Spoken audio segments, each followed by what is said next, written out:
اور وہ کسی اچھے آدمی کو عذاب دے سکتا ہے جب چاہے.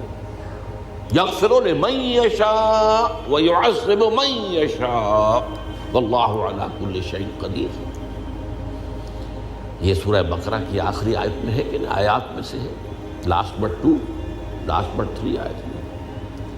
تو اس اعتبار سے اللہ کا تھوڑی سی بات کرنے کے لیے کہ ڈاکٹر اسرار احمد صاحب نے کہا کہ بھئی اللہ پاک کسی بھی ظالم انسان کو چاہے تو معاف کر سکتا ہے اور کسی بھی نیک انسان کو چاہے تو سزا دے سکتا ہے.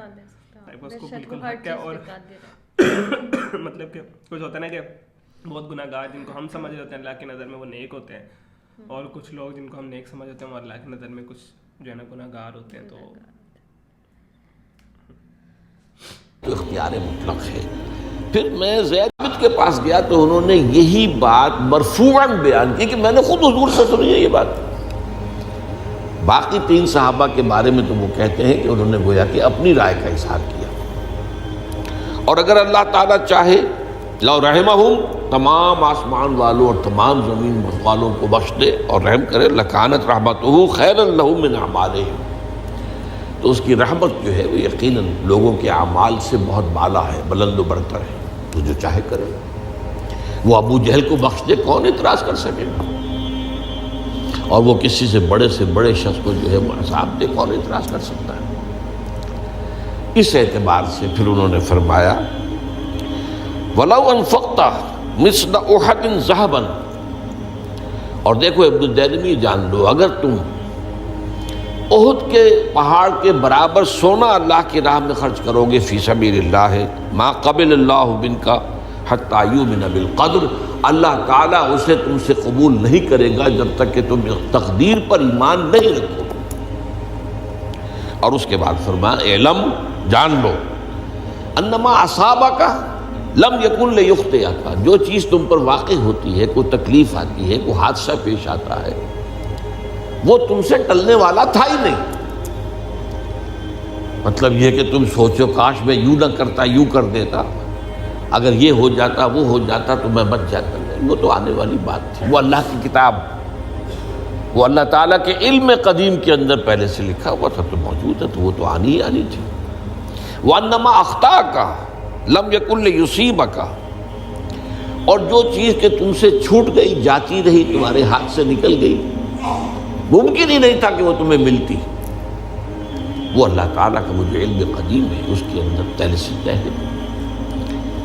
وَلَوْ مِتَّ عَلَىٰ غَيْرِ هَٰذَا لَدَخَلْتَ النَّارَ, اگر دیکھو تم غور سے سن لو, اگر اس عقیدے کے سوا کسی اور پر تمہاری موت واقع ہوئی تو جہنم میں داخل ہو جاؤ. تو یہ اس ایمان بالقدر کی اہمیت کا معاملہ. اب اس کے لیے جو میں کہہ رہا تھا کہ ایک فارمولہ جو سمجھ میں آ سکتا ہے وہ یہ ہے, انگریزی کی جو اصطلاحات کے حوالے سے پہلے میں واضح کروں گا, وہ ذرا زیادہ واضح ہے. ایک ہے پری نالج,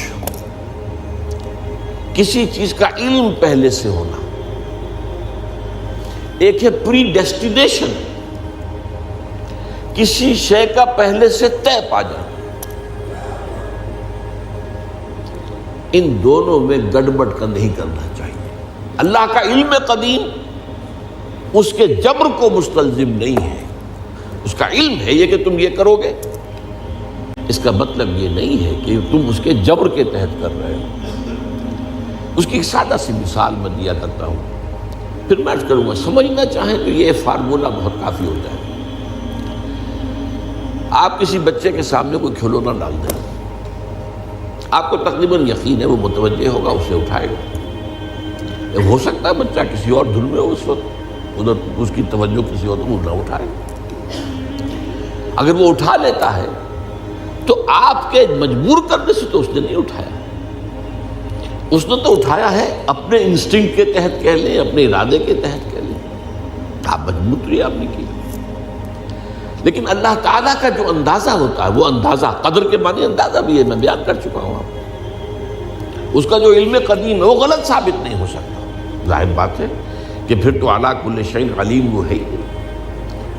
اس کا علم قدیم جو ہے اس میں کوئی خطا نہیں ہو سکتی. یہ ہے در حقیقت پری نالج اور پری ڈیسٹینیشن, دونوں کے اندر فرق کر لیا جائے. یہ جبر نہیں ہے, ہاں اللہ تعالیٰ کا علم ہے، اس علم کے مطابق چیز جو ہے وہ لکھتی گئی ہے، وہ تو ہو کر رہی ہے، ہوتی تو ہے، لیکن اس کے بھئی ایسا ہوتا ہے اکثر کہنا کچھ بھی ہوتا ہے نا تو ہم لوگ کہتے ہیں کہ وہ شٹ کہ یہ نہ ہوتا تو شاید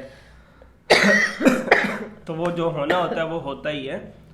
ہمارے اللہ پاک کتاب میں لکھ دیا گیا ہے جو ہمارے لیے مطلب بہتر نہیں ہے نا، وہ ہمیں نہیں ملا، ہمیں افسوس نہیں کرنا چاہیے کہ ہم افسوس کرتے ہیں کہ کاش ایسا نہ ہوتا تو شاید یہ نہ ہوتا، یا ہم اس طرح کر لے تو شاید ہمیں یہ مل جاتا. تو بھی ایسا کچھ نہیں ہوتا، جو تقدیر میں لکھ دیا گیا ہے وہ آپ کو ملنا ہے. کوشش کریں، محنت کریں، اپنی ایفرٹ کریں، لیکن کوئی بھی چیز ہے، کوئی بھی نقصان ہمارا ہوتا ہے تو ہم کہتے ہیں کاش میں یہ نہ کرتا، کاش میں ایسے کر لیتا تو شاید میں بچ جاتا، میں یہ ہو جاتا، میں وہ ہو جاتا.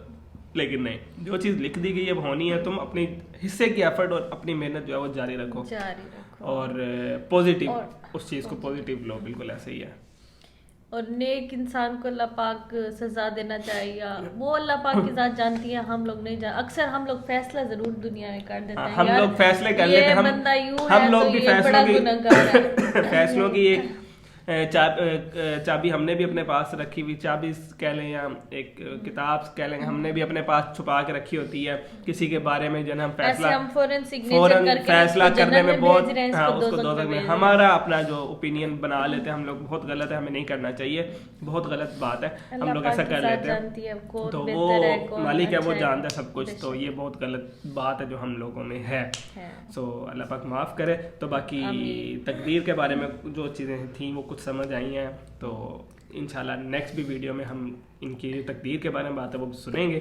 تو امید کرتا ہوں کہ آپ کو ویڈیو اچھی لگی ہوگی، تو لگی ہو تو لائک شیئر کمنٹ سبسکرائب سب کر دیجیے، کہنے کی ضرورت نہیں ہے. تو ملتے ہیں آپ کو کسی اور ویڈیو میں. بہت سارا خیال، ٹیک کیئر، اللہ حافظ.